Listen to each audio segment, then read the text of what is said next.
Benvenuti disadattati e disadattate, noi siamo i Termostati e se avete già visto il nostro video avrete subito notato l'assenza del restante 50% del team. Infatti il mio socio Tectron è al momento in Brasile a salvare koala dalle foreste in fiamme e quindi non ha potuto partecipare a questo video. Ma di cosa parleremo oggi? Beh, oggi parleremo di uno strano video animato trovato su una videocassetta non firmata che sembra riferirsi al terribile massacro di Srebrenica del 1995. Il fatto è che nessuno sa chi è l'autore di questo video né il perché della sua esistenza. Quindi se vi piace questo video iscrivetevi al canale, mettete like e fateci sapere nei commenti cosa ne pensate di tutta questa storia. Come al solito sconsiglio la visione di questo video a chiunque sia facilmente impressionabile. E per tutti gli altri allacciatevi le cinture, perché adesso si parte con una nuova puntata di Strano Internet.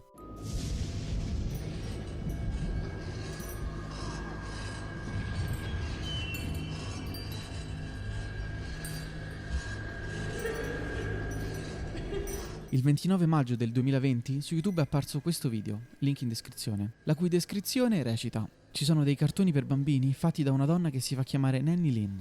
Una mia amica ha riesumato questo video in un negozio di duplicazione di videocassette del Michigan, negozio in cui lavorava intorno al 1997. Lei ha detto che l'ordine originale era di duplicarlo in formato PAL, ma lei però ha effettuato delle copie extra e si divertiva a lasciarle in giro a caso durante le feste. Anche io ne ho fatto delle copie, ne ho dato una a Sam di 5 Minutes to Live e anche lui ha iniziato a diffondere il video. Jacob Ciocci di Paper Red considera il video una grossa influenza e ispirazione per il suo lavoro. Lui ne ha anche caricato delle clip tempo fa, ma ecco l'intera cassetta di 62 minuti di questo strano film per bambini. Se qualcuno dovesse conoscere la vera Nanny Lynn, contattatemi. Firmato Aaron Dilloway o Dilloway, non lo so. Il film ha in effetti il copyright del 1997 e già da solo è abbastanza inquietante. Pixelato, amatoriale, i personaggi si muovono come se non avessero una struttura ossea. In generale sembra qualcosa uscito dalla Dingo Pictures. I titoli di coda danno credito solo a questa Nanny Lynn, che presumibilmente è sia la narratrice che l'animatrice. La trama del film consiste in 3 storie per lo più non collegate tra di loro, nel corso delle quali saremo accompagnati dalla voce di quella che probabilmente è Nanny Lynn nel ruolo della narratrice, l'unica voce presente nel film e che sembra essere stata registrata in un'unica seduta, in quanto non presenta tagli e ogni tanto si sentono anche degli errori. Dan and thought Srebrenica was something to eat and licked off all her hair as if it were a flower. La prima storia del film narra di questa principessa Emiluma che ha una passione smisurata per i dinosauri, ma si lamenta del fatto che sarebbero più belli se avessero delle piume. A quel punto, il re la manda indietro di 60 milioni di anni nel passato, grazie ad una bolla temporale. E lì la principessa incontra i dinosauri. Fanno amicizia e lei gli regala delle bellissime piume, che però loro laveranno via nelle acque del fiume. I dinosauri si tuffano nel fiume uno dopo l'altro, rompendo ogni legge della fisica. A quel punto la principessa dice ai suoi amici che in effetti le piume non sono necessarie, e siamo tutti bellissimi anche senza piume colorate. Così getta via il suo cappello e ritorna nel presente con la bolla temporale. Suo padre morirà e lei prenderà il suo posto, diventando regina.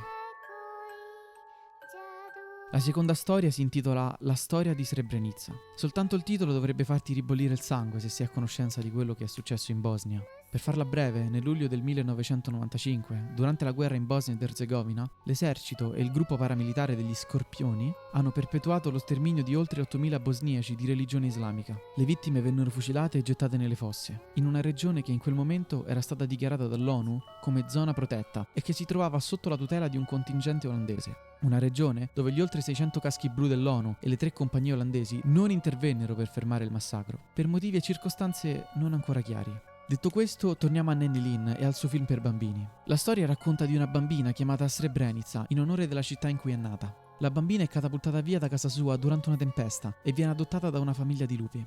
Srebrenica cresce nella foresta mangiando ragni e topi insieme agli altri lupi. Aspetta, cosa? A causa del cibo che mangia i suoi capelli cambiano colore e lei arriva a dire: Oh, what am I to do? She thought. I'm just not normal at all. E la narratrice continua con: She dreamed of becoming a person again. la piccola Srebrenica sogna dinosauri parlanti che le promettono di aiutarla a tornare ad essere una persona vera. Le dicono di intrufolarsi di una casa ed imitare le persone che ci vivono dentro.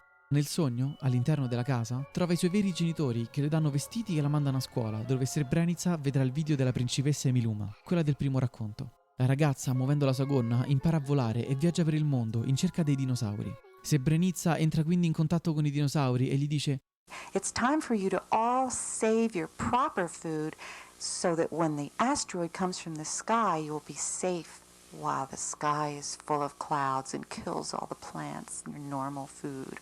Ma i dinosauri non ascoltarono, a parte il T-Rex, che inizierà ad uccidere tutti gli altri dinosauri, senza però mangiarli, in modo da poterli conservare per dopo. Tra questi il T-Rex uccide una mamma dinosauro che aveva appena deposto delle uova. Così Srebrenica, vedendo come il suo consiglio sia finito per causare morte e distruzione, decide di prendere un uovo e accudire un dinosauro per conto suo. La ragazza vola via da altri dinosauri, questa volta erbivori, e cerca di avvertire anche loro, che però non capiscono e le mangiano i capelli. Finalmente cade l'asteroide che semina morte e distruzione, proprio come ha fatto la bambina finora. Srebrenica said, "It's going to get dark and all your flowers will die." A questo punto la ragazzina torna nel presente e tutti i dinosauri iniziano a piangere. And they all began to cry. They could see their end was near. They cried and cried in the dark, under the dark sky. Nel presente l'uovo si schiude e a Srebrenica le crescono i capelli. Il dinosauro sarà però condannato ad una vita triste e sola, in quanto è l'ultimo rimasto della sua specie. La sua unica amica è Srebrenica, ma lei ormai è diventata una persona normale e non vuole più giocare con lui. La terza e ultima storia è quella più strana ed inquietante. La storia narra le avventure di Bob, una ragazza minuscola nata in una provetta di laboratorio, dagli antibiotici. Durante una serie di eventi che non riesco nemmeno a descrivere, Bob muore e viene resuscitata più e più volte, minacciata dal suo stesso creatore ad un infinito ciclo di dolorose morti e resurrezioni. Dopodiché Bob fa amicizia con uno scarafaggio, che però viene ucciso poco dopo, senza troppe cerimonie, e lei è costretta a mangiare i suoi resti per non morire di fame. They never even gave me anything to eat. So we tried tasting a little bit of Racha. Questo devasta la ragazza, che piange a tal punto da svenire. E infine, attraverso eventi non ben spiegati, Bob lega la sua anima al corpo di un gatto e da quel momento vivrà felice insieme alla sua nuova famiglia. Alcuni hanno suggerito che il film sia un progetto di scuola, altri invece che sia stato concepito per la televisione. Ma è mai stato mostrato? Questo non lo sappiamo. Altri ancora ipotizzano che è stato fatto per hobby, da un animatore o animatrice annoiata. Questo è possibile, ma creare un film interamente animato di 62 minuti nel 1997 è un'impresa impegnativa. E a quale scopo? Perché tirare in mezzo Srebrenica? Qual è il messaggio che sta cercando di darci questo film? Ammesso che ne abbia uno. Dobbiamo forse interpretare la bambina come la città e i dinosauri come le vittime del massacro? Che invece di racimolare provviste e rifugiarsi, hanno deciso di ignorare gli avvertimenti dati dalla guerra e infine morire tutti? Questo film sta forse accusando le vittime della strage? Non si sa. E chi è che ha portato la cassetta originale al negozio di duplicazione? È stata forse Nanny Lynn? Chi è Nanny Lynn? È ancora viva? Ha fatto altri cartoni per bambini? Su quest'ultima spero davvero di no, però potrei avere delle risposte riguardo alla prima domanda. Ho trovato infatti un canale YouTube, link in descrizione, chiamato Bellow Mom, dove c'è una donna che si fa chiamare Nanny Lynn e che carica video da soli 3 mesi, video in cui legge favole per bambini e poesie. Che sia proprio lei? Chi può dirlo? Non posso nemmeno chiederglielo perché i commenti sono disabilitati. Voi cosa ne pensate? Qual è il significato del film? È davvero lei Nanny Lynn? Ditecelo nei commenti e se vi è piaciuto questo video lasciateci un like e iscrivetevi al canale. Detto questo, ci vediamo nel prossimo video. Buona serata.